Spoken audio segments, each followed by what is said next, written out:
Bonjour les enfants, ici le père Tougan. Si vous ne me connaissez pas, je suis le cofondateur de Side.xyz, Tougan.ai et Frog.tech. Les liens sont en description. On va parler dans cette vidéo d'une notion, c'est être un opérateur. Être un profil opérationnel. C'est vous êtes nombreux à apprendre des compétences précises. Vous allez apprendre par exemple le copywriting, vous allez apprendre la publicité, l'acquisition payante, vous allez apprendre à comment gérer, travailler avec des influenceurs, vous allez apprendre à faire monter un compte sur TikTok. Tout ça c'est très bien, mais c'est spécialisé. Pour moi, ces éléments-là, c'est un bon début. C'est comme ça que vous faites vos premiers revenus en ligne. Mais pour vraiment faire du bif, il faut être un profil élargi, avec plus de compétences. Il faut devenir un opérateur. L'opérateur, c'est bon, là on a une super idée, on a 2 devs, les devs peuvent sortir une techno de dingue en 48 heures, ok peut-être pas en 48 heures, en un mois. On a des capitaux, on a des affiliés avec qui on peut travailler. Moi, par exemple, j'aurai une audience pour mettre en avant ce produit devant mon audience, mais il faut un mec qui va tourner la boîte. Ce n'est pas les développeurs qui vont tourner la boîte. Il faut un opérateur. Il faut un COO, Chief Operating Officer. Et ça, c'est grosso modo le profil qui manque sur le marché. Vous voulez passer d'un état où vous gagnez quelques milliers ou dizaines de milliers d'euros par mois sur Internet à une situation où vous êtes associé dans des business qui font rentrer des millions mois après mois, année après année, il faut devenir opérateur. Le premier point, c'est poser cette différence entre les skills et l'output. Les skills, c'est les compétences. L'output, c'est le résultat. Quand vous êtes un opérateur, on s'en fout que de base vous soyez un copywriter, que de base vous soyez un expert de TikTok, on s'en fout. Ce qu'on veut, on veut un résultat. On veut arriver à un chiffre, à une situation, à un résultat. Et donc pour ça, il faut élargir votre compétence. Par exemple, vous êtes copywriter. Pour devenir opérateur, il faut être copywriter. Mais qu'est-ce qu'il y a en amont du texte de vente ? Publicité, vous devez maîtriser la publicité. Copywriting de publicité, technique de publicité, régie publicitaire. Différentes régies, différentes règles, différents fonctionnements. Vous êtes aussi tout ce qui est influenceur, affiliation. Est-ce que vous connaissez des affiliés ? Est-ce que vous avez des réseaux d'affiliés ? Est-ce que vous avez des gens que vous connaissez des affiliés ? Yes, no. Okay. Texte de vente sur la page. La page est dans un funnel. Qui dit funnel dit étape, dit chiffre, dit KPI, dit analytics, dit conversion. Vous devez donc optimiser la conversion. Vous devez savoir comment faire un bon upsell. Et puis derrière, il y a un produit. Qu'est-ce qui fait qu'un produit est de bonne qualité ? Qu'est-ce qui fait qu'un produit satisfait le client ? Qu'est-ce qui fait qu'un produit va tellement plaire au client que le client va spontanément, sans demander de lien affilié, en parler ? Parler du produit, parler de la marque, parler du formateur, parler du MVG, parler de la société, parler de peu importe. Comment on optimise le support client pour la rétention ? Large. Élargir les tâches. Donc, vous n'êtes pas là pour avoir une compétence. Oui, bon, je suis copywriter, c'est bien, mais je m'en fous. Vous êtes là pour apporter un résultat. Mec, assis-toi, je m'occupe de tout. C'est ça un opérateur. Et quand vous faites ça, il faut être proactif. Proactif, c'est-à-dire que vous allez anticiper. Vous n'attendez pas qu'il y ait un problème, vous allez anticiper le problème. Et ça, moi, c'est un test que je fais souvent. C'est quand je commence à travailler avec un type, je sais où ça va foirer. Je sais que... alors, je donne un exemple à con. Là, je fais des vidéos. Ok ? Donc là, j'ai des vidéos. On utilise des Zoom pour faire les vidéos. Moi, je sais que Zoom, ça foire tout le temps.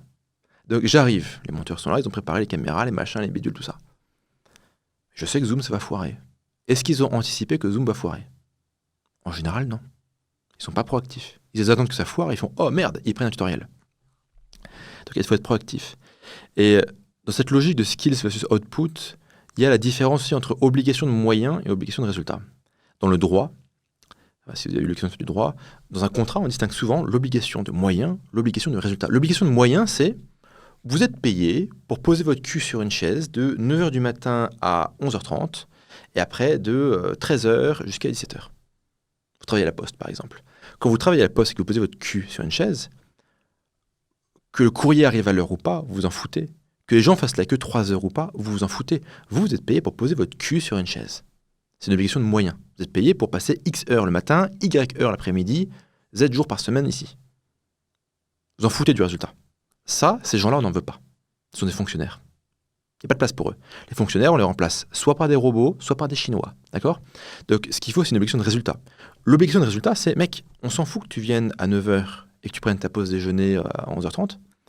Ce qu'on veut, c'est que les gens fassent jamais plus de 1 heure de queue, ou de 20 minutes de queue, peu importe, et que le courrier arrive en 3 jours. Si pour ça, tu veux travailler 40 heures par jour, ce qui n'a aucun sens mathématiquement parlant, mais vous me comprenez, vous faites ça. Si ça, vous pouvez le faire en 20 minutes par jour, eh ben c'est très bien, vous passez 20 minutes par jour. Un opérateur, il fonctionne sur l'obligation de résultat. Il n'est pas en mode, oui, du coup, j'ai essayé, j'ai contacté des gens. Ça veut dire, ok, il faut qu'on rassemble 100 affiliés. Ah bah j'ai contacté des gens, personne ne m'a répondu. Dégage, suivant. T'es pas un opérateur. Je sais pas ce que t'es, mais t'es pas un opérateur.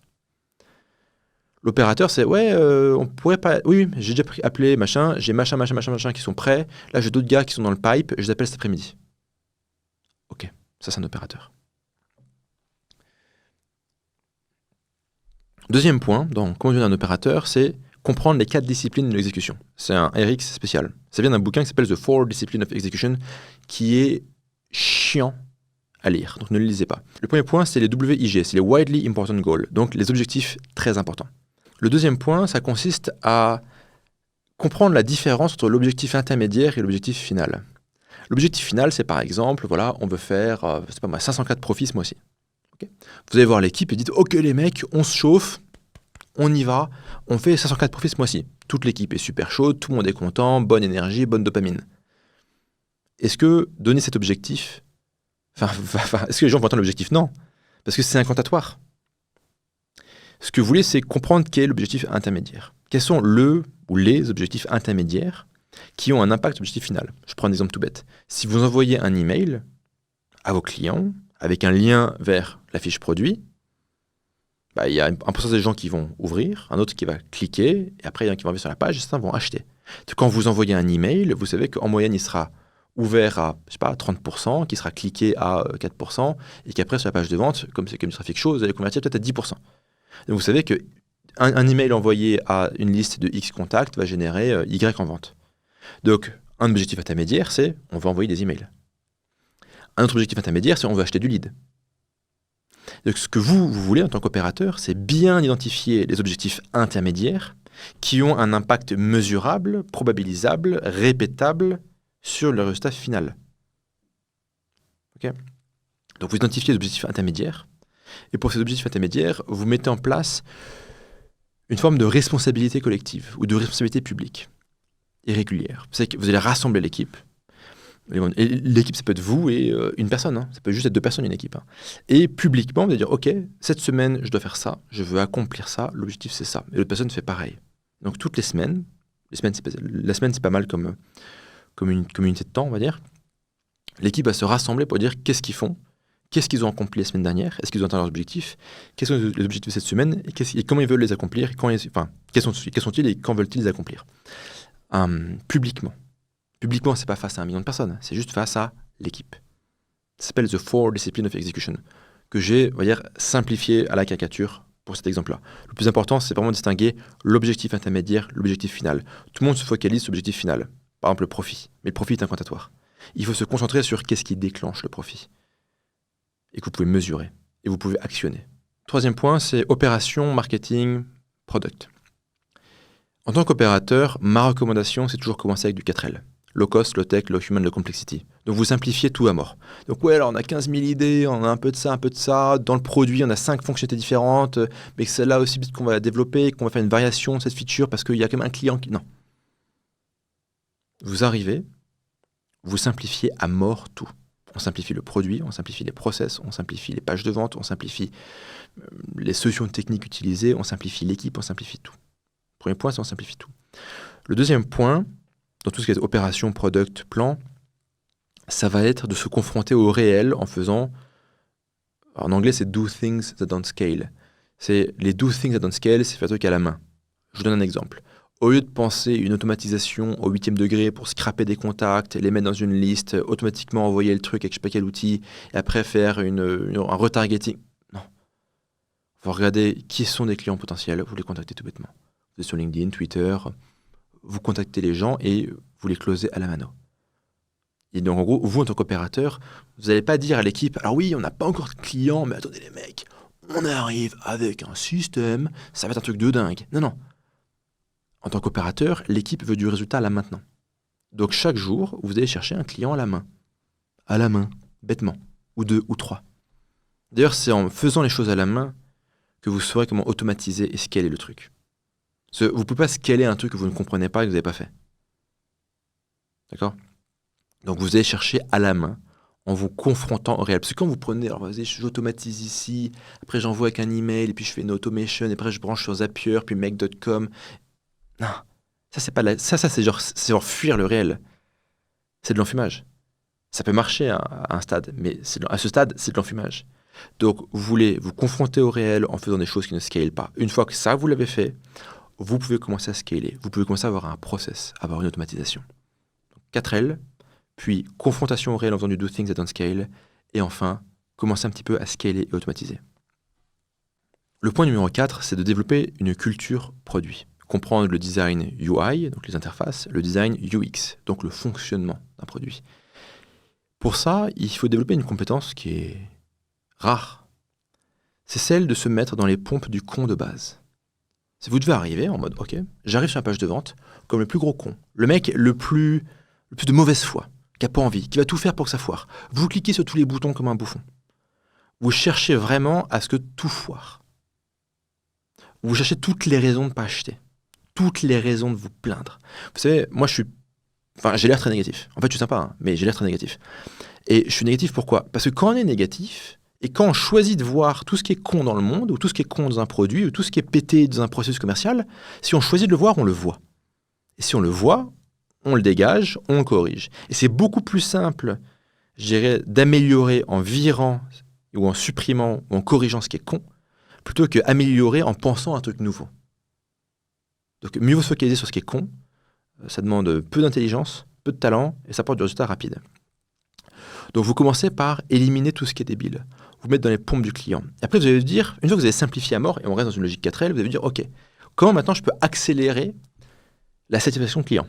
Comment je peux accélérer la gratification ? Comment je peux accélérer le résultat ? Quelle est la victoire ? Quelle est la dopamine ? Quel est le petit quelque chose que je peux libérer dans le cerveau du client le plus rapidement possible ?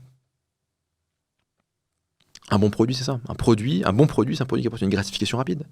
On peut poser ce qu'on veut d'Apple, on achète l'iPhone, on a une petite boîte blanche, hop, on appuie, ça démarre, on slide, hop, et le truc qui démarre, et il est agréable, on a un peu de dopamine. C'est conçu pour, c'est bien fait. Donc, avoir une culture produit. Que ce soit un produit physique, que ce soit un produit digital, que ce soit un software, que ce soit un produit d'information, peu importe. Avoir une culture, avoir une obsession produit. C'est pas aux développeurs de se dire, alors du coup, le développeur par définition, il est à moitié autiste. Et je le dis avec beaucoup d'amour et d'amitié. Et solidarité même d'ailleurs. Donc c'est pas le développeur qui va se mettre dans les pompes du client. C'est pas le copywriter qui est là en train d'optimiser genre la 3e ligne de l'upsell qui va regarder le produit, comment il est fait pour se dire, ah putain, quand même, là on peut mettre un bouton ici et changer un peu la couleur là. C'est pas son rôle. C'est l'opérateur qui doit le faire. C'est l'opérateur qui fait un peu la jonction. L'opérateur, c'est souvent, moi j'appelle ça head of common sense. C'est le mec qui, son boulot, c'est, il a un triangle, un carré, un rond, il met le triangle dans le triangle, le rond dans le rond, le carré dans le carré. C'est juste le mec qui a le bon sens paysan. Et le bon sens paysan, c'est rare. C'est les qualités rares, c'est le bon sens paysan, c'est l'honnêteté et le travail. En fait, vous avez ces 3 trucs-là, vous êtes bien déjà dans la vie. Hein. Pas besoin d'être un génie. Hein.